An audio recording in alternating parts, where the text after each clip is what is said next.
cases like this in the future from happening. But, okay. His methodology of shooting was shooting, and he committed suicide by shooting himself in the head as first responders arrived. Lanza was born in Exeter, New Hampshire on April 22, 1992. His mom, Nancy, was a former stockbroker and longtime gun enthusiast. So he actually grew up with like guns and stuff, so it was like new to him. Friends and neighbors said that that she took the son to the gun range to avoid leaving him alone, but she was responsible with the weapons, unlike her son, who was quiet and socially awkward. Nancy, who was outgoing and easily made friends. Nancy would marry Peter, a successful executive, June 6, 1981. The couple was divorced 2009, when Adam was 16. Thereafter, Peter reportedly relocated to Stamford, Connecticut, and agreed to pay annual alimony of $240,000, with periodic increases. Adam had one brother, Ryan, who was 6 years his senior, and Lanza was described as a classmate as fidgety and deeply troubled. According to some of his friends and family members, he had also been diagnosed with Asperger's. And for those of you who don't know, it's basically like a form of autism. It's a rare form from what I've been told. I don't have it, but I have a friend of mine who does have it. But I'm not speaking on her behalf on that. But the Sandy Hook Elementary School shooting happened December 12, 2012. And Adam Lanza was 20 when he fatally shot 20 children and 6 adult staff members at Sandy Hook in Newtown, Connecticut.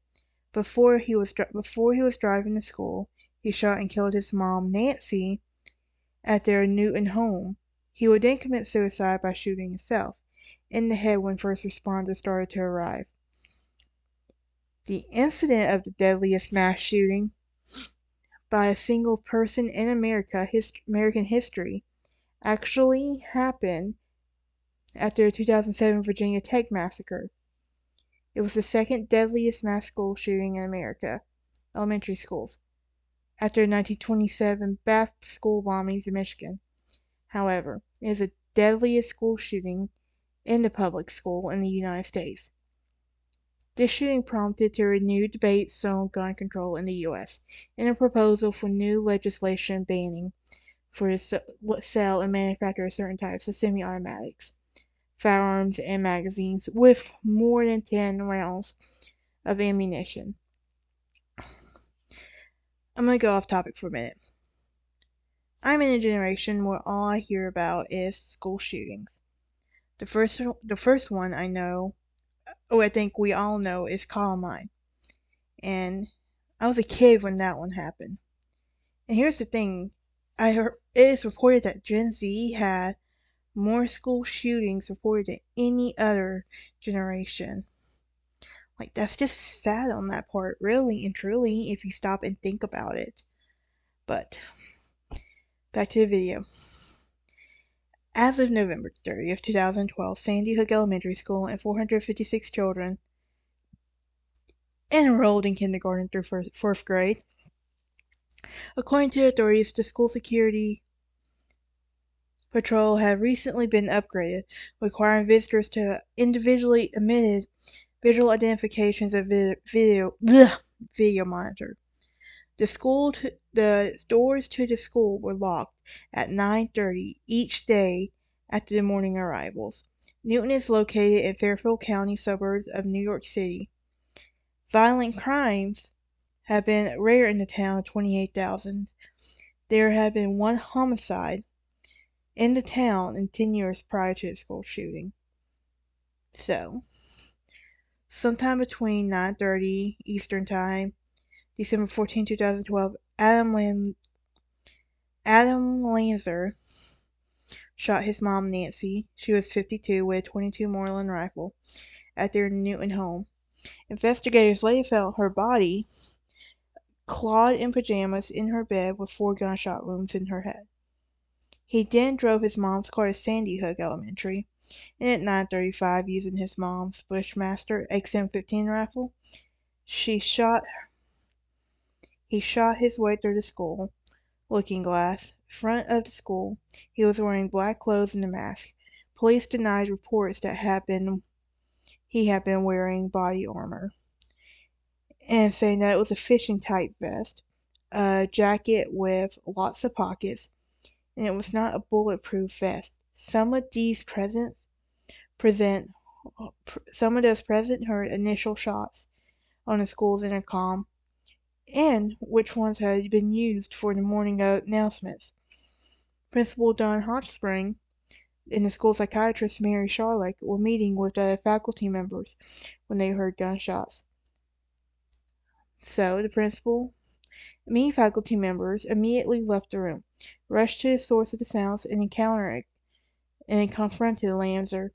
A faculty member who was at the meeting said that 3 women called out, "Shooter, stay put," which alerted the colleagues to the dangers and saved their lives. Lanza shot and killed them.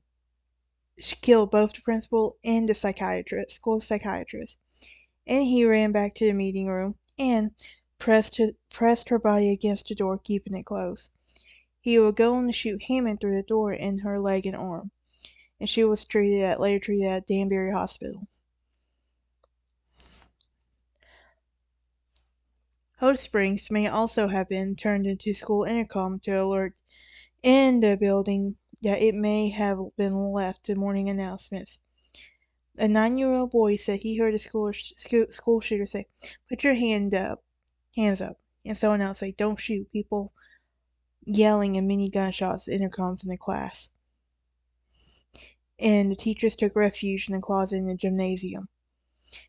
Diane Dade, a school therapist, who was a faculty meeting with them, followed her screaming, followed by gunshots. The police reported that a second adult was wounded in the attack, but the individual was not publicly identified.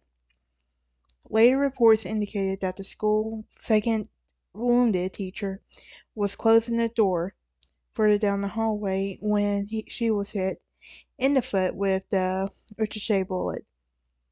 Lanza never entered the classroom. Lanza entered the first grade classroom with Lauren Rosu, a substitute teacher, had heard from the first grade students at the back of the classroom that they were trying to hide them. And most of the students in the classroom killed a 6-year-old girl who was the sole survivor. The girl's family's pastor said that she survived the shooting by playing dead and remaining still. And that seems to be a lot of methods. I noticed, like, some of them, even with the Columbine, like, some of the people had to pretend to play dead. But when she reached her mom, and she said, "Mommy, I'm okay, but all my friends are dead," the child described the shooter as a very angry man. Lanza next went on to another first grade classroom nearby. The classroom teacher, Victoria Lee Soto, had concealed 5 children in the closet, and some of the students were hiding under their desk. Soto was walking her back to the classroom door to lock it when Lanza entered the classroom. Lanza walked through the back of the classroom, saw the children under the desk, and shot them. There was a first grader who shouted at his classmate to run for safety, which several of them did. One of them, looking directly at Lanza when Lanza fatally shot him.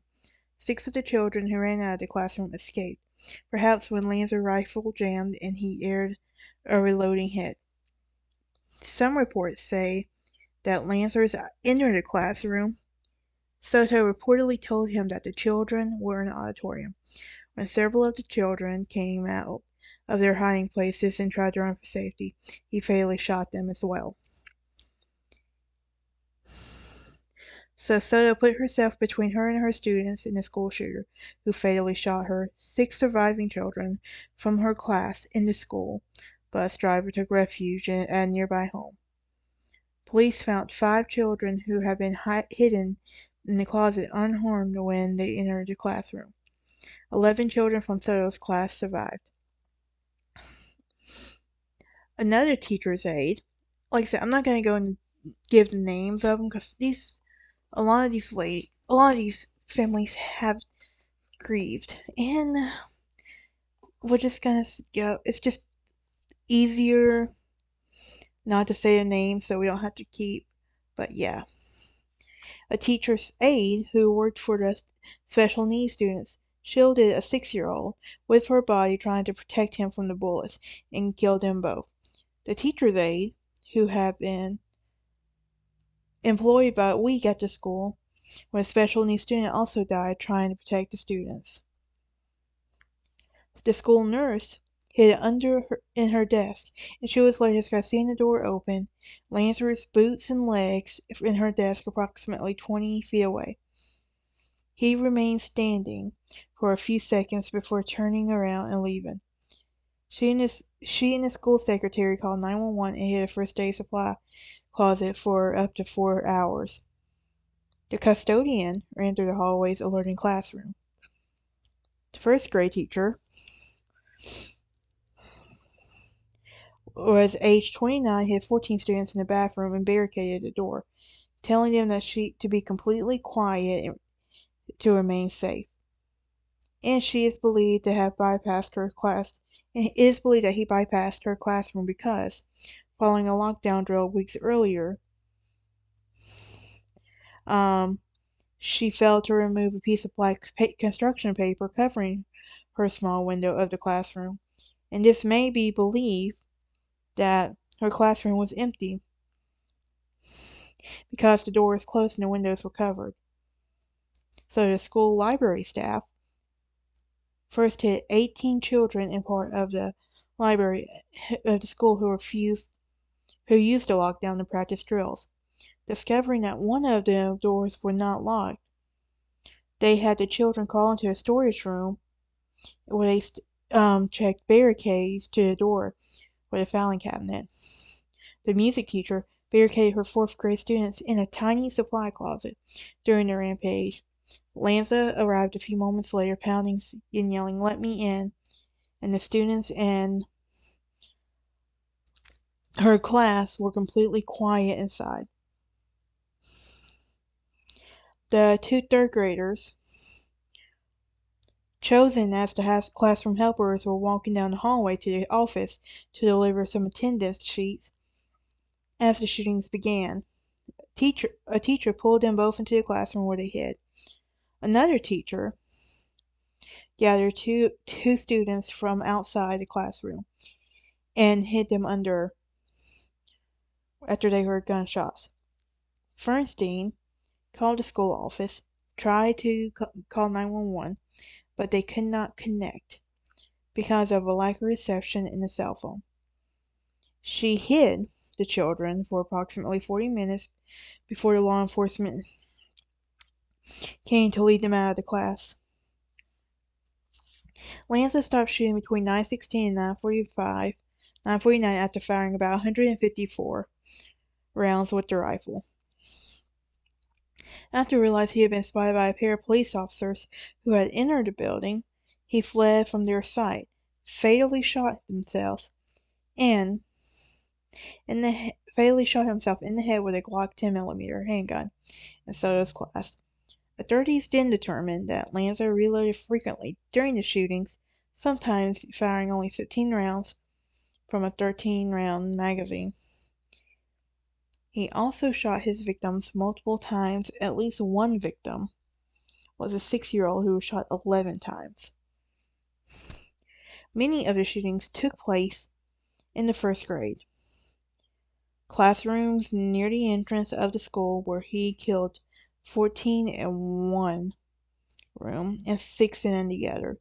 The school victim was 8 boys and 12 girls, between 6 and 7 years old, with the 6 adults, who were women who worked at the school. Bullets were also found at least 3 cars parked outside the school, leading police to believe that he was firing at a teacher who was standing nearby a window.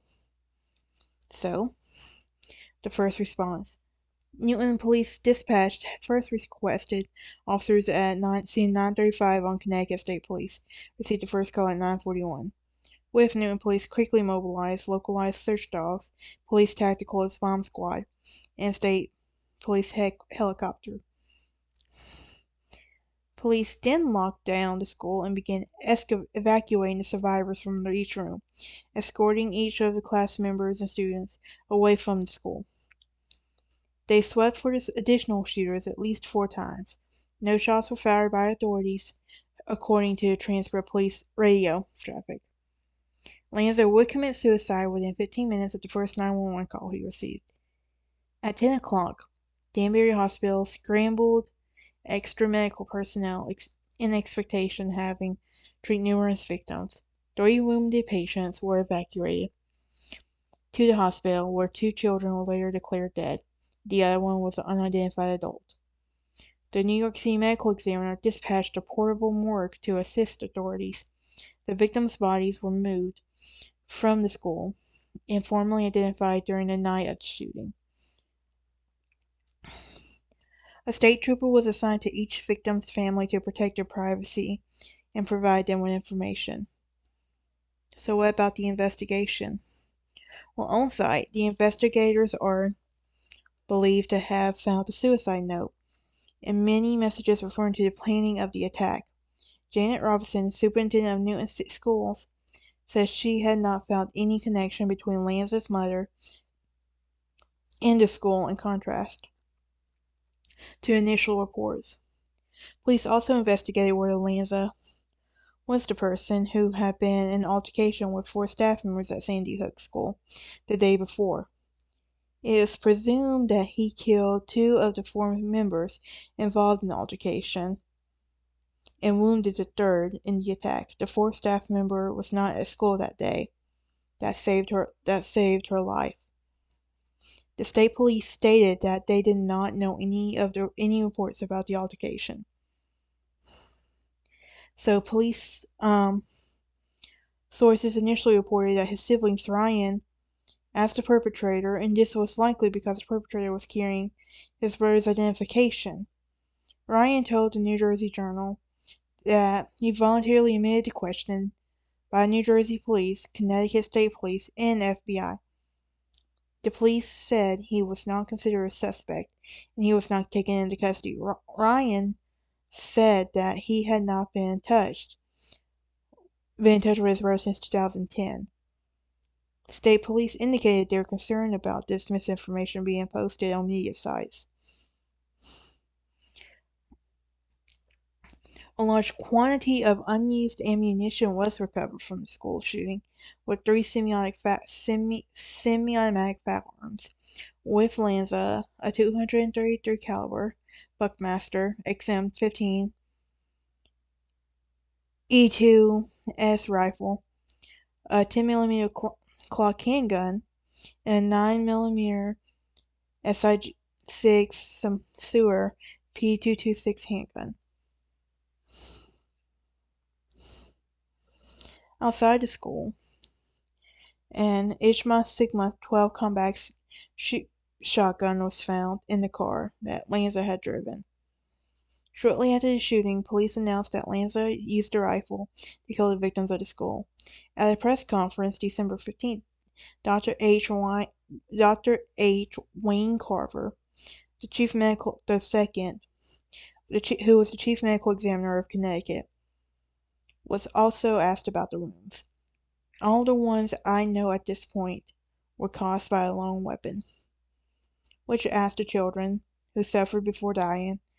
Carver replied with, if so, not for long.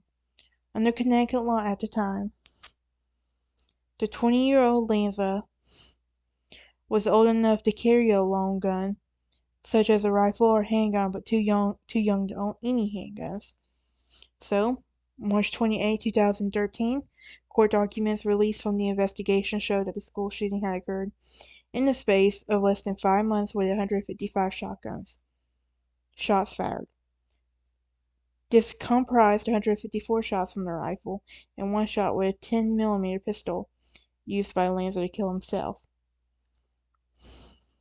So off-site, the investigators evaluated his body, looking for evidence as to drugs, medication through toxicology report. Additionally, although unusual for investigation of this type and unlikely to provide conclusive information, DNA testing of Lanza was utilized. An autopsy showed no tumors or gross deformities in the brain.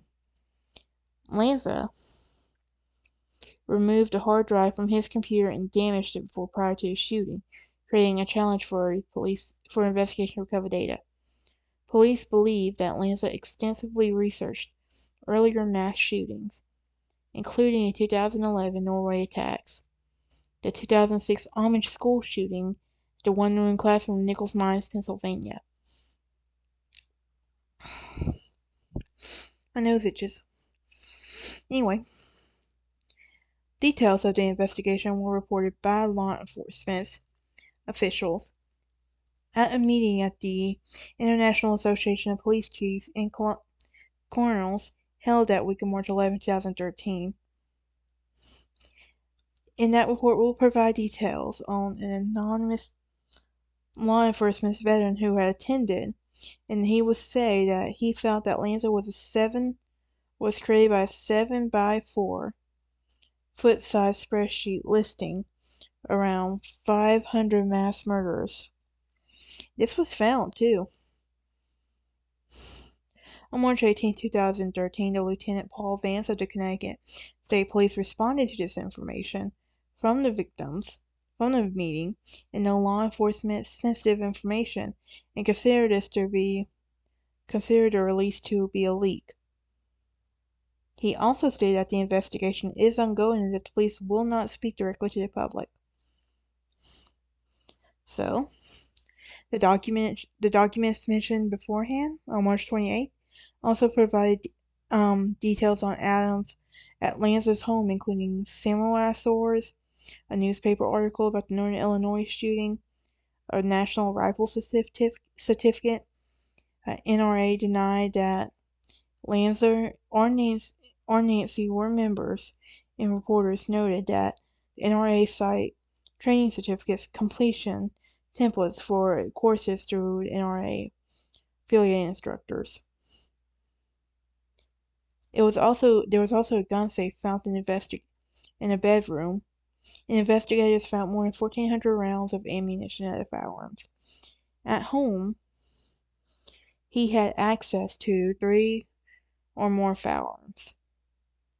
Several of them. I'm not going to name all of them, but there was a 45 Henry rifle, a 30 Enfield rifle, and a 22 Martin rifle.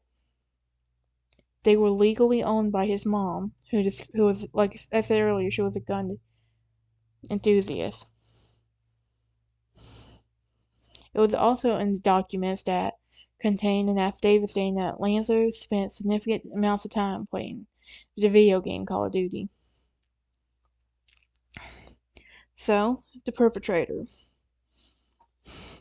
We know what he did, but do we know who he was? Well, he was born April 22nd, 1992. He died December 14, 2012. His mom lived in Sandy Hook, 5 miles from the school.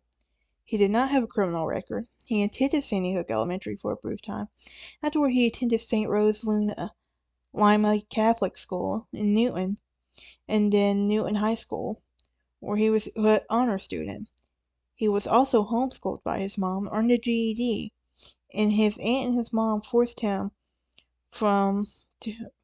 removed him from the Newton public school system because they were unhappy with the school district's plans for their son. He would go on to attend Western Connecticut University in 2008-2009. Students and teachers who knew him would describe him as intelligent but nervous and fidgety. He avoided attracting attention and was uncomfortable socializing. He was not known to have any close friends. His brother told law enforcement that Adam was believed to have a personality disorder and somewhat autistic. An anonymous law enforcement official and friends of Nancy reported that Adam had been diagnosed with Asperger's, according to the Hartford Courant in front time. Lanza was diagnosed with sensory integration disorder when he was about 6. The disorder did not have an official status by the medical community as a formal diagnosis for it, but frequently was characteristics of autism. Following the divorce from Adam's father, a corporate executive, Nancy, was supported by alimony payments. A relative commented that she did not have to work because the divorce settlement had her very well off. This was initially conflicting reports on whether Lanza was worked as a volunteer at Sandy Hook. So his sister-in-law, her sister-in-law described Nancy as a gun enthusiast who owned at least a dozen of firearms. She often took her 2 sons to a shooting range to teach them how to shoot. Due to concerns that published accounts of his autism could result in a backlash of others with the condition, autism advocates campaigned to clarify autism is a brain-related development problem and not a mental illness. This predatory aggression was demonstrated by Lanza in his rampage and is generally not seen in autistic populations. So, what about the reactions that happened from all this? Well, Obama gave a televised address the day of the shooting and said, "We're going to have to come together and take a meaningful action to prevent more tragedies like this, regardless of the point." He would also go on to express enormous sympathies for the families affected. He also ordered flags to be flown at half-staff at the White House and U.S. federal government facilities for respect to the victims. On December 16th, he traveled to Newtown where he met families and spoke at Interfaith Vigil. Obama honored the 6 slain adults posthumously with the 2012 Presidential Citizens Medal on February 15, 2015. Connecticut Governor Dan Malloy addressed the media the evening of the shootings near a local church at a vigil forum. The U.S. Secretary of Education would go on to say, "Our thanks go to every teacher, staff member, and first responder who cared for, confronted, and protected children from harm. Often at risk themselves, we found..." God, I'm starting to tear up. "We will do everything in our power to assist and support the healing and recovery." But the president also would go on to form a gun violence task, which was led by then Vice President Biden, to address the causes of gun violence in the U.S. Senators Dianne Feinstein and Joe Lieberman called for an assault weapon ban. This created a lot of gun debate, too. I remember this case as well. But yeah. But that is it for today's episode. I will see y'all next time, but please remember, choose kindness. Please, any day. Because you never know what someone is going through. And sometimes a little kindness is just all someone needs. Does not matter. Thank y'all.